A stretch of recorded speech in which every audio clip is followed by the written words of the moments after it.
महाराष्ट्र में अभी भी एमएनएस के जो कार्यकर्ता हैं उनकी गुंडागर्दी थमते हुए नजर नहीं आ रही है। सुशील केडिया के दफ्तर में पहुंच करके उनकी तरफ से तोड़फोड़ की गई, तो दूसरी तरफ पप्पू यादव ने भी साफ कर दिया है कि हिंदी भाषी लोगों पर हो रही इस हिंसा को बिल्कुल भी बर्दाश्त नहीं किया जाएगा।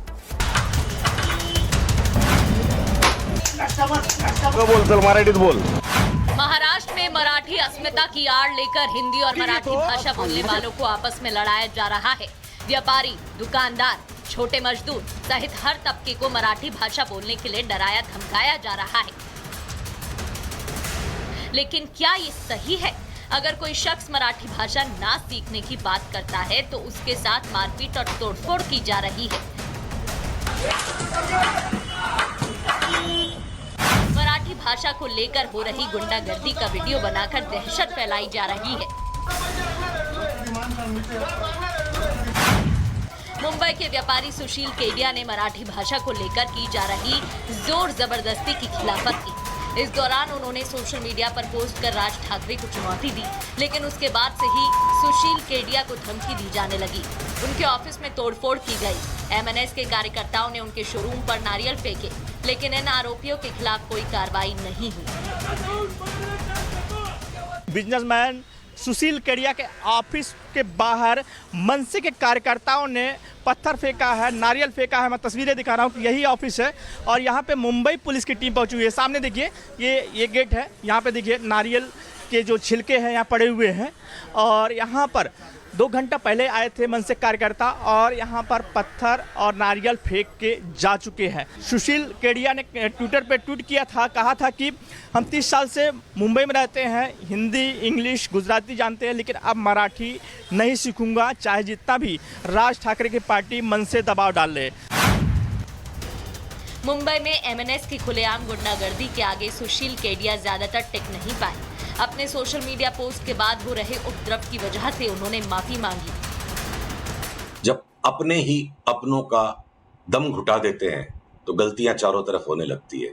मेरी गलती को मैं स्वीकारता हूं, क्षमा की याचना करता हूं और आशा करता हूं जिनके बस में है कि इस वातावरण को अच्छा करें और सभी के हृदय में साहस आए कि हम मराठी को ज्यादा सरलता के साथ अपना सकेंगे, तो मैं आपका आभारी रहूंगा।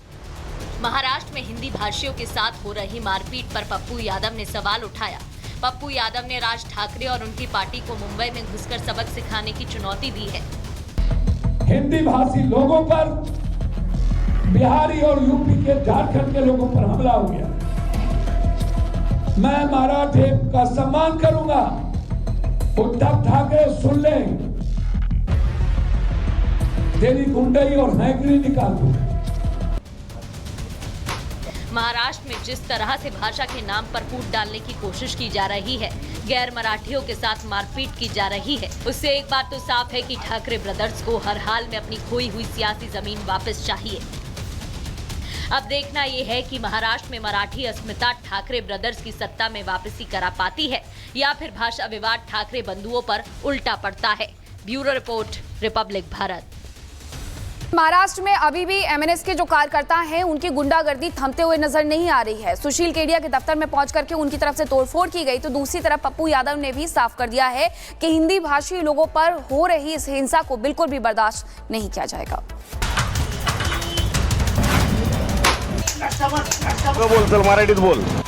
महाराष्ट्र में मराठी अस्मिता की आड़ लेकर हिंदी और मराठी भाषा बोलने वालों को आपस में लड़ाया जा रहा है। व्यापारी, दुकानदार, छोटे मजदूर सहित हर तबके को मराठी भाषा बोलने के लिए डराया धमकाया जा रहा है। लेकिन क्या ये सही है? अगर कोई शख्स मराठी भाषा ना सीखने की बात करता है तो उसके साथ मारपीट और तोड़फोड़ की जा रही है। मराठी भाषा को लेकर हो रही गुंडागर्दी का वीडियो बनाकर दहशत फैलाई जा रही है। मुंबई के व्यापारी सुशील केडिया ने मराठी भाषा को लेकर की जा रही जोर जबरदस्ती की खिलाफत की। इस दौरान उन्होंने सोशल मीडिया पर पोस्ट कर राज ठाकरे को चुनौती दी, लेकिन उसके बाद से ही सुशील केडिया को धमकी दी जाने लगी। उनके ऑफिस में तोड़फोड़ की गई। एमएनएस के कार्यकर्ताओं ने उनके शोरूम पर नारियल फेंके, लेकिन इन आरोपियों के खिलाफ कोई कार्रवाई नहीं हुई। बिजनेसमैन सुशील केडिया के ऑफिस के बाहर मनसे के कार्यकर्ताओं ने पत्थर फेंका है, नारियल फेंका है। मैं तस्वीरें दिखा रहा हूँ कि यही ऑफिस है और यहाँ पे मुंबई पुलिस की टीम पहुँची हुई है। सामने देखिए ये गेट है, यहाँ पे देखिए नारियल के जो छिलके हैं यहाँ पड़े हुए हैं और यहाँ पर 2 घंटा पहले आए थे मनसे कार्यकर्ता और यहाँ पर पत्थर और नारियल फेंक के जा चुके हैं। सुशील केडिया ने ट्विटर पे ट्वीट किया था, कहा था कि हम 30 साल से मुंबई में रहते हैं, हिंदी, इंग्लिश, गुजराती जानते हैं, लेकिन अब मराठी नहीं सीखूंगा, चाहे जितना भी राज ठाकरे की पार्टी मन से दबाव डाल ले। मुंबई में एमएनएस की खुलेआम गुंडागर्दी के आगे सुशील केडिया ज्यादातर टिक नहीं पाए। अपने सोशल मीडिया पोस्ट के बाद हो रहे उपद्रव की वजह से उन्होंने माफी मांगी। जब अपने ही अपनों का दम घुटा देते हैं तो गलतियां चारों तरफ होने लगती है। मेरी गलती को मैं स्वीकारता हूं, क्षमा की याचना करता हूं और आशा करता हूं जिनके बस में है कि इस वातावरण को अच्छा करें और सभी के हृदय में साहस आए कि हम मराठी को ज्यादा सरलता के साथ अपना सकेंगे, तो मैं आपका आभारी रहूंगा। महाराष्ट्र में हिंदी भाषियों के साथ हो रही मारपीट पर पप्पू यादव ने सवाल उठाया। पप्पू यादव ने राज ठाकरे और उनकी पार्टी को मुंबई में घुसकर सबक सिखाने की चुनौती दी है। हिंदी भाषी लोगों पर, बिहारी और यूपी के, झारखंड के लोगों पर हमला हो गया। मैं मराठी का सम्मान करूंगा। उद्धव ठाकरे सुन ले, तेरी गुंडई और हैंकड़ी निकाल दूं। महाराष्ट्र में जिस तरह से भाषा के नाम पर फूट डालने की कोशिश की जा रही है, गैर मराठियों के साथ मारपीट की जा रही है, उससे एक बात तो साफ है कि ठाकरे ब्रदर्स को हर हाल में अपनी खोई हुई सियासी जमीन वापस चाहिए। अब देखना ये है कि महाराष्ट्र में मराठी अस्मिता ठाकरे ब्रदर्स की सत्ता में वापसी करा पाती है या फिर भाषा विवाद ठाकरे बंधुओं पर उल्टा पड़ता है। Bureau report, Republic Bharat. Maharashtra में अभी भी एमएनएस के जो कार्यकर्ता हैं उनकी गुंडागर्दी थमते हुए नजर नहीं आ रही है। सुशील केडिया के दफ्तर में पहुंच करके उनकी तरफ से तोड़फोड़ की गई, तो दूसरी तरफ पप्पू यादव ने भी साफ कर दिया है कि हिंदी भाषी लोगों पर हो रही इस हिंसा को बिल्कुल भी बर्दाश्त नहीं किया जाएगा। मराठीत बोल। महाराष्ट्र में मराठी अस्मिता की आड़ लेकर हिंदी और मराठी भाषा बोलने वालों को आपस में लड़ाया जा रहा है।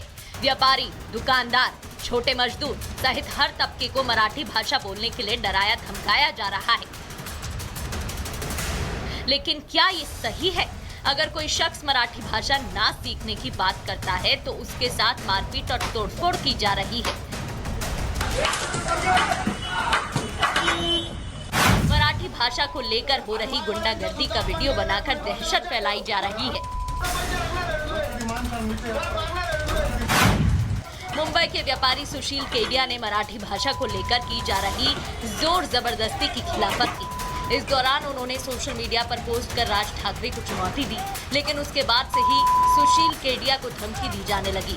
उनके ऑफिस में तोड़फोड़ की गई। एमएनएस के कार्यकर्ताओं ने उनके शोरूम पर नारियल फेंके, लेकिन इन आरोपियों के खिलाफ कोई कार्रवाई नहीं हुई।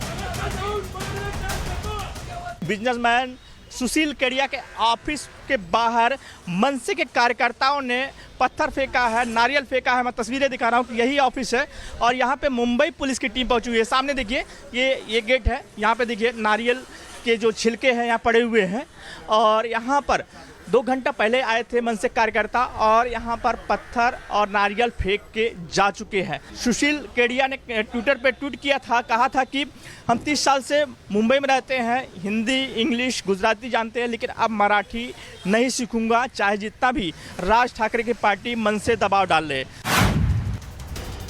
मुंबई में एमएनएस की खुलेआम गुंडागर्दी के आगे सुशील केडिया ज्यादातर टिक नहीं पाए। अपने सोशल मीडिया पोस्ट के बाद हो रहे उपद्रव की वजह से उन्होंने माफी मांगी। जब अपने ही अपनों का दम घुटा देते हैं तो गलतियां चारों तरफ होने लगती है। मेरी गलती को मैं स्वीकारता हूं, क्षमा की याचना करता हूं और आशा करता हूं जिनके बस में है कि इस वातावरण को अच्छा करें और सभी के हृदय में साहस आए कि हम मराठी को ज्यादा सरलता के साथ अपना सकेंगे, तो मैं आपका आभारी रहूंगा। महाराष्ट्र में हिंदी भाषियों के साथ हो रही मारपीट पर पप्पू यादव ने सवाल उठाया। पप्पू यादव ने राज ठाकरे और उनकी पार्टी को मुंबई में घुसकर सबक सिखाने की चुनौती दी है। हिंदी भाषी लोगों पर, बिहारी और यूपी के, झारखंड के लोगों पर हमला हो गया। मैं मराठे का सम्मान करूंगा।